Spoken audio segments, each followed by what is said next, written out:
Hi dear students, welcome to today's class. So in this chapter, in this class we will learn about the new chapter that is synthetic fibers and plastics.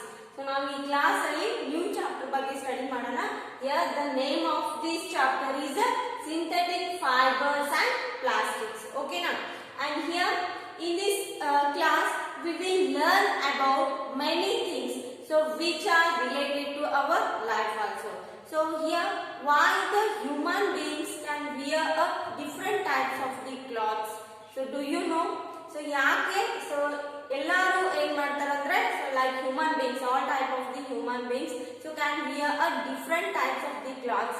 So here so that type of the clothes are made up of the what? Fibers. So like whether the cloths made up of the cotton or a different types of the synthetic fibers. So ನೀವು clothes ಅನ್ನ observe ಮಾಡ್ತೀವಿ.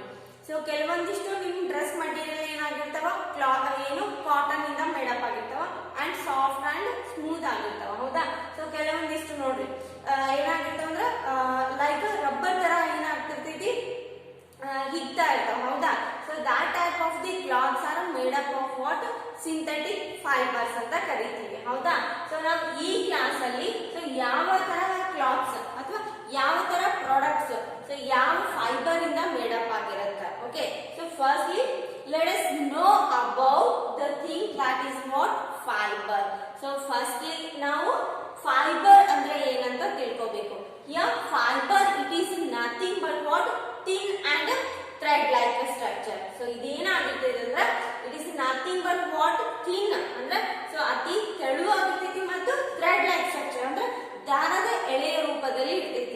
And here these type of the fibers are made up of animals or also the plants and what? Some of the chemical products.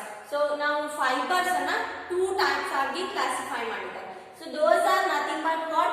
Natural fibers and synthetic fibers. Here there are two types of the fibers. So fibers ಒಳಗೆ ಎಷ್ಟು ವಿಧಗಳಿದಾವೆ ಅಂದ್ರೆ two types ಇದಾವೆ. ಓಕೆನಾ? So firstly fiber it is nothing but what? Thin like structure. ಓಕೆನಾ? So ನೀವು observe ಮಾಡಿ. So ನಿಮ್ಮ cloth ಹಳೆದಾಗಿತ್ತು ಅಂದ್ರೆ ಸೊ ಅದರಿಂದ ಏನಾಗ್ತೈತಿ? ಸೊ ಸಣ್ಣ ದಾರದ ಎಳೆ ಆಕಾರದಲ್ಲಿ ನಮಗೆ ಏನ್ ಕಾಣುತ್ತೆ? ಫೈಬರ್ ಕಾಣಿಸುತ್ತೆ ಅಥವಾ ಥ್ರೆಡ್ ಕಾಣಿಸುತ್ತೆ, ಹೌದಾ? That is nothing but best example for what? Fibres. ಓಕೆನಾ? ಅಂಡ್ ಹಿಯರ್ ಸೊ ನಿಮ್ಮ ಬ್ಯಾಗ್ ಏನಾದ್ರೂ ಕಟ್ ಆಗಿತ್ತು ಅಂದ್ರೆ ಅದರಿಂದ ಏನ್ ಬರ್ತಿರುತ್ತೆ? ಸೊ ದಾರದ ಎಳೆ ಆಕಾರದಲ್ಲಿ ಏನು ಥ್ರೆಡ್ ಹೊರಗಡೆ ಬರ್ತೈತಿ, ಹೌದಾ? ಸೊ ಅದೇನಾಗಿರ್ತೈತೆ ಅಂದ್ರೆ it is made up of completely many units ಅಂದ್ರೆ ಸೊ ಜಾಸ್ತಿ ಏನು ಹೆಚ್ಚಿನ ಪ್ರಮಾಣದಲ್ಲಿ ಸೊ ಥ್ರೆಡ್ ಅನ್ನ ಯೂಸ್ ಮಾಡಿಬಿಟ್ಟು ಬಟ್ಟೆಯನ್ನ ನೇಯ್ತಾರೆ, ಹೌದಾ? ಸೊ ಇಲ್ಲಿ ಏನಾಗಿರ್ತೈತೆ ಅಂದ್ರೆ so firstly the main structure of the fibre is what? Thin and thread like structure. Okay, and here that combines to form a animal or a plant tissue. So ಏನಂದ್ರೆ animals ಅಲ್ಲಿ ಅಥವಾ plant tissue ಅಲ್ಲಿ so ಯಾವುದೇ ಒಂದು cell ಬೆಳವಣಿಗೆ ಆಗ್ಬೇಕಂದ್ರೆ firstly ಏನಾಗಿರ್ತೈತಿ? So ಸಣ್ಣ ದಾರದ ಎಳೆ ಆಕಾರದಲ್ಲಿ ಏನಾಗ್ತಿರ್ತೈತಿ? ಸೆಲ್ ಫಾರ್ಮೇಶನ್ ಆಗ್ತಿರ್ತೈತಿ, ಹೌದಾ? So let us know about the types of the fibers. So here there are two types of the fibers. So those are natural fibers and synthetic fibres, ಹೌದಾ? So ಇಲ್ಲಿ ಏನಾಗಿದೆ ಅಂದ್ರೆ fibres ಅಲ್ಲಿ two types ಆಗಿ classify ಮಾಡಿದ್ದಾರೆ. So first one is natural. So what is mean by natural and what is mean by synthetic? So natural ಅಂದ್ರೆ ಏನು? So ತಾನೇ ತಾನಾಗಿ, ಹೌದಾ? ಸೊ ತಾನೇ ತಾನಾಗಿ ಅವೈಲೇಬಲ್ ಇರ್ತೈತಿ. ಫಾರ್ ಎಕ್ಸಾಂಪಲ್ ಏನು? ಕಾಟನ್, ಹೌದಾ? ಸೊ ನಾವು ಪ್ಲಾಂಟ್ಸ್ ಇಂದ ಏನ್ ಮಾಡ್ತೀವಿ? ಕಾಟನ್ ಅನ್ನ ತಗೋತೀವಿ. So next wool. ಸೊ ಏನ್ ಮಾಡ್ತೀವಿ? ಸೊ ಊಲ್ ಅಂದ್ರೆ ಸೊ ಉಣ್ಣೆ ಗುಡಿ ಅಂತ ಕರಿತೀವಿ, ಹೌದಾ? ಸೊ ಅದರಲ್ಲಿ ಬೆಳೀತಕ್ಕಂತ ಏನು ಸಣ್ಣ ರೋಮ ಆಕಾರದಂತ ಏನು ಥ್ರೆಡ್ ಅನ್ನ ನಾವು ತೆಗೆದುಕೊಂಡು ಬಿಡ್ತೀವಿ. ಸೊ ಅದಕ್ಕೆ ಏನಂತ ಕರಿತೀವಿ?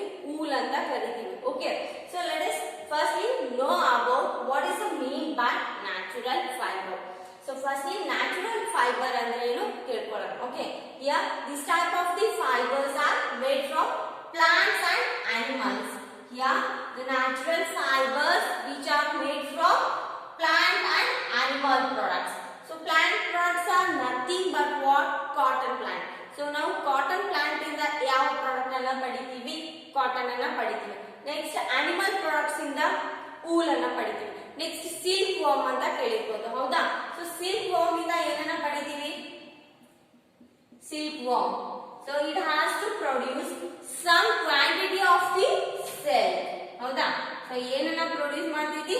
ಸಿಲ್ಕ್ ಅನ್ನ ಪ್ರೊಡ್ಯೂಸ್ ಮಾಡ್ತೈತಿ. ಸೊ ಯಾವ ತರ ಏನು ಕಾಟನ್ ಬೆಳೆಗಳು ಕಾಟನ್ ಅನ್ನ ಏನ್ ಮಾಡ್ತಾವ? ಫಾರ್ಮೇಶನ್ ಮಾಡ್ತಾವಲ್ಲ, ಅದೇ ತರ ಸಿಲ್ಕ್ ವಾರ್ಮ್, ಹೌದಾ?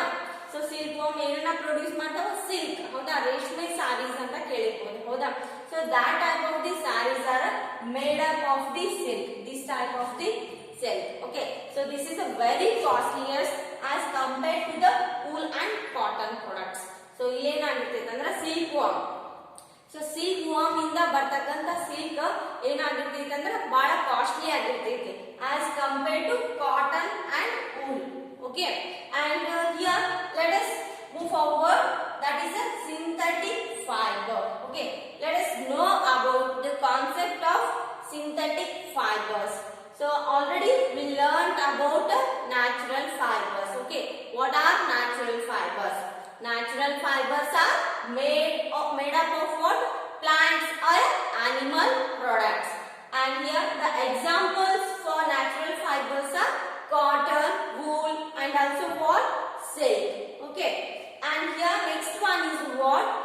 Synthetic fibers. What is the mean by synthetic fibers? Here this type of the fibers which are made by human being. So illenagutandre, so this is nothing but what? Man made fiber. So ನಾವು ಇದಕ್ಕೆ ಏನಂತ ಕರಿಬಹುದು? So ಮನುಷ್ಯನಿಂದ ನಿರ್ಮಿತವಾದಂತ ಒಂದು ಏನಾಗಿರ್ತೈತಿ? Fibre ಆಗಿರ್ತೈತಿ. So ನಮ್ಮ ಕೈಯಿಂದ ಏನಾಗಿರ್ತೈತಿ? So made up ಆಗಿರ್ತೈತಿ. Okay, so this is also called as what? Man made fiber ಅಂತಾನು ಕರಿತೀವಿ. Okay, so if the main definition of this fiber is to the fibers which are made by human being or man made fiber. So this is called as a synthetic fibers. Okay, the examples for these synthetic fibers are nylon, PET or PET ಅಂತಾನು ಕರಿಬಹುದು, acrylic, etc. Okay, so let us know about these all types of the synthetic fibers in our next video. So ನಾವು ಈ total synthetic fibers ಬಗ್ಗೆ next video ಅಲ್ಲಿ so complete detailed what study about these all synthetic fibers will be studied in our next class. Okay na? And here, so let us move forward, that is the polymers. So what is the mean by polymers? So here, before going to move to polymer concept, so firstly we have to learn something more about the synthetic fibers. So ಈ synthetic fibers ಏನಾಗಿರ್ತಾವ ಅಂದ್ರೆ so ಮನುಷ್ಯ ನಿರ್ಮಿತ ಅಂತ ಹೇಳಿದ್ವಿ, ಹೌದಾ? So ಯಾವ ತರ ಮನುಷ್ಯನಿಂದ ನಿರ್ಮಿತ ಆಗಿರ್ತಾವ? ಸೊ ಲೈಕ್ ನೋಡ್ರಿ, ಸೊ ಕಾಟನ್ ಅಥವಾ ಊಲ್ ಅಥವಾ ಸಿಲ್ಕ್, ಹೌದಾ? ಸೊ ಇವೆಲ್ಲ ಪ್ರಾಡಕ್ಟ್ಸ್ ಅನಿಮಲ್ ಅಥವಾ ಪ್ಲಾಂಟ್ಸ್ ಇಂದ ಬರ್ತಕ್ಕಂಥದ್ದು. ಬಟ್ ಈ ಸಿಂಥೆಟಿಕ್ ಫೈಬರ್ಸ್ ಮನುಷ್ಯನಿಂದ ಹೇಗೆ ಏನಾಗಿರ್ತಾವ ಅಂದ್ರೆ ಮೇಡಪ್ ಆಗಿರ್ತಾವ ಅಂದ್ರೆ so like we have to use some of the chemicals like a petroleum products or what some of the different products, so which may what obtain a synthetic fiber. So ನಾವು synthetic fibers ಅನ್ನು ಯಾವ ರೀತಿ ready ಮಾಡಬಹುದು ಅಂದ್ರೆ like with the help of the petroleum products. So ಕೆಲವೊಂದಿಷ್ಟು petroleum products ಅನ್ನು use ಮಾಡ್ಕೊಂಡ್ಬಿಟ್ಟು ಏನ್ ಮಾಡಬಹುದು? synthetic fibers ಅನ್ನು ನಾವು ರೆಡಿ ಮಾಡಬಹುದು. Okay, and here next concept is what? Polymers. So what is the mean by polymers here? So small units of the fibers ಅಂದ್ರೆ ಸಣ್ಣ ಏನು thread like structure ಅಂತ ಹೇಳಿದ್ವಲ್ಲ, so that is nothing but what? Small units of the fibers, so that may combine. So look at here, so you take one rope ಅಂದ್ರೆ ಒಂದು ಹಗ್ಗನ ತೆಗೆದುಕೊಳ್ಳಿ, ಹೌದಾ? So how it is made up of? So that thread, it is made up of the what? Many what? Fibers. So many number of the fibers, so that is what? To form a rope. ನಾವು rope ಅನ್ನ ready ಮಾಡಬೇಕಂದ್ರೆ, ಹಗ್ಗವನ್ನ ready ಮಾಡಬೇಕಂದ್ರೆ ಯಾವ ತರ ಅಂದ್ರೆ so look at here, so ಈ ತರ ಇರುತ್ತೆ, ಹೌದಾ? ಹಗ್ಗ. So here many what? Number of the fibers are combined here, ಹೌದಾ? ಸೊ ನಾವು ಹಗ್ಗವನ್ನ ರೆಡಿ ಮಾಡ್ಬೇಕಂದ್ರೆ ಹೆಚ್ಚಿನ ಪ್ರಮಾಣದಲ್ಲಿ ಫೈಬರ್ ಎಳೆಗಳನ್ನ ತೆಗೆದುಕೊಂಡ್ಬಿಟ್ಟು ಏನ್ ಮಾಡ್ತಾರೆ?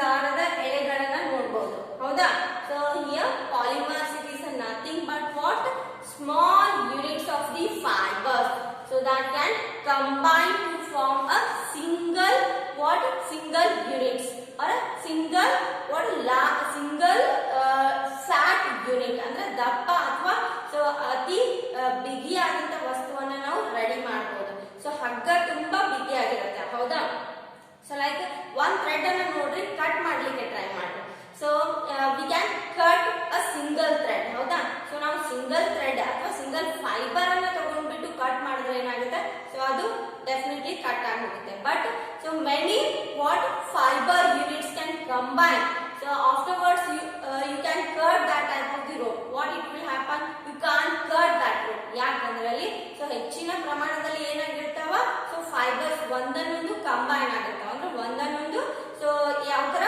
ಸೊ ಫಿಟ್ ಆಗಿ ಕಂಬೈನ್ ಆಗಿರ್ತಾವ ಸೊ ಅದಕ್ಕೆ ಏನಾಗಂಗಿಲ್ಲ ಕಟ್ ಆಗಂಗಿಲ್ಲ ಈಸಿಲಿ ಹೌದಾ so this is what the concept about polymers poly it is nothing but many fibers poly it is nothing but what many ಅಂದ್ರೆ ಹೆಚ್ಚಿನ ಪ್ರಮಾಣದಲ್ಲಿ ಏನಾಗಿರ್ತಾವ ಫೈಬರ್ಸ್ ಒಂದನ್ನೊಂದು ಕಂಬೈನ್ ಆಗಿರ್ತಾವ okay and here so polymer it is a Greek word so ಇದು ಯಾವ word ಇದು it is came from Greek okay and here the poly what is the meaning of the poly it is nothing but poly is a many poly terms says that the many terms ಅಂದ್ರೆ ಹೆಚ್ಚಿನ ಸಂಖ್ಯೆಯಲ್ಲಿ ಏನಾಗಿರ್ತಾವ ಹೆಚ್ಚಿನ ಸಂಖ್ಯೆಯಲ್ಲಿ fibre units ಏನಾಗಿರ್ತಾವ combine ಆಗಿರ್ತಾವ okay so poly it is nothing but many terms okay and here mer poly and mer here there are two words can be divided okay so ಇಲ್ಲಿ ಏನಾಗಿರ್ತಾವ two words ಅನ್ನ ನಾವು divide ಮಾಡಿದ್ರೆ so first word can be says that poly ಹೌದಾ ಇಲ್ಲಿ ಏನು four words ಗೆ poly ಅಂತ ಕರೀತೀವಿ so next word that is a mer okay poly is nothing but many and the meaning of the mer is a units ಅಂತ ಕರೀತೀವಿ so here poly is nothing but many and mer is nothing but units so the complete word meaning tells that many units of the fibers many units of the fibers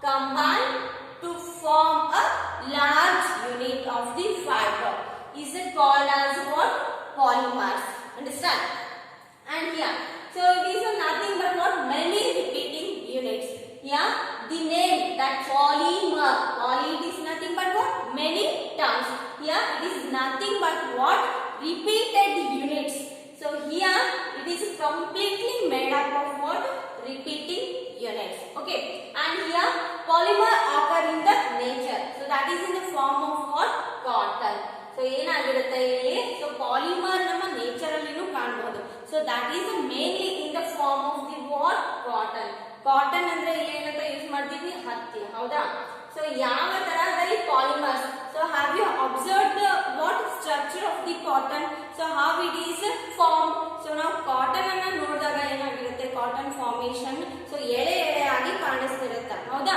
so that is nothing but what many repeated units here so in the structure of the cotton so we can easily find out the many units of the fibers are made in the cotton okay and here cotton it is a completely made up of the term that is a what cellulose so ಏನಾಗಿರುತ್ತೆ mainly cotton it is a made up of the many terms of the cellulose units so that is called as a polymer so ನಾವು cotton ಗೆ polymer ಅಂತ ಯಾಕೆ ಕರೀತೀವಿ so here the cotton so that is made up of cellulose polymer so cellulose so ಏನಾಗಿರುತ್ತೆ ಅಂದ್ರೆ cotton formation ಆಗಬೇಕಂದ್ರೆ ಏನಾಗಿರುತ್ತೆ so cellulose ಇಂದ made up ಆಗಿರುತ್ತೆ so cellulose it is nothing but what larger number of the glucose unit is called as a cellulose ಅಂತ ಕರೀತೀವಿ ಹೌದಾ so why the cotton is called as a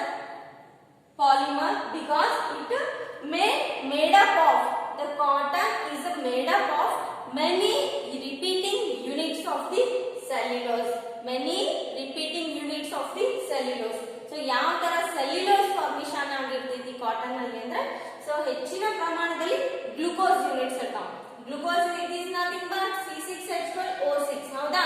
so ಹೆಚ್ಚಿನ ಸಂಖ್ಯೆಯಲ್ಲಿ ಏನಾಗಿರ್ತಾವ glucose molecules combine ಆಗಿರ್ತಾವ. So ಅದರಿಂದ ಏನಾಗುತ್ತೆ cellular structure ready ಆಗುತ್ತೆ. Cellulose it is nothing but what cotton. Okay, so here this is a what detailed study about the fibers. Okay, so fibers and the type of the fibers, those are natural fibers and synthetic fibers, and these terms, that is what polymers. Poly andre many terms or many repeated terms. Okay, and here fiber it is nothing but what thin ಅಂದ್ರೆ ಅತಿ ಸಣ್ಣದಾದಂತ ಎಳೆ ದಾರದ ಎಳೆಗೆ ಏನಂತ ಕರಿತೀವಿ ಅಂದ್ರೆ fibre ಅಂತ ಕರಿತೀವಿ. Okay, and here the main types of the fibres R natural and synthetic. Natural ಅಂದ್ರೆ ಸೊ ಯಾವುದೇ ಒಂದು ಫೈಬರ್ ಪ್ರಾಣಿಗಳಿಂದ ಅಥವಾ ಸಸ್ಯಗಳಿಂದ ದೊರೆಯಿತು ಅಂದ್ರೆ ಅದಕ್ಕೆ ಏನಂತ ಕರಿತೀವಿ ನ್ಯಾಚುರಲ್ ಫೈಬರ್ಸ್ ಅಂತ ಕರಿತೀವಿ. And synthetic fibers ಅಂದ್ರೆ it is a completely made up of what man made ಅಂದ್ರೆ ಮನುಷ್ಯನಿಂದ ನಿರ್ಮಿತವಾದಂತ ಒಂದು ಫೈಬರ್ ಆಗಿರುತ್ತೆ ಹೌದಾ. ಸೊ ಯಾವ ತರ ಮನುಷ್ಯ ಏನ್ ಮಾಡ್ತಾನೆ ಅಂದ್ರೆ ರೆಡಿ ಮಾಡ್ತಾನೆ ಸಿಂಥೆಟಿಕ್ ಫೈಬರ್ಸ್ ಅಂದ್ರೆ with help of the some of the chemical products. So ಕೆಲವೊಂದಿಷ್ಟು chemicals petroleum chemicals or anything chemicals so can be helps to what form the synthetic fibers. Okay, and this is what detailed study about the fibers and the polymers. So ನಿಮಗೆ ಏನಾದರೂ doubts ಇತ್ತು ಅಂದ್ರೆ so ನೀವು ಕಾಲ್ ಮಾಡ್ಕೊಂಡ್ಬಿಟ್ಟು clear ಮಾಡ್ಕೊಳ್ರಿ. So next we will study in our next class.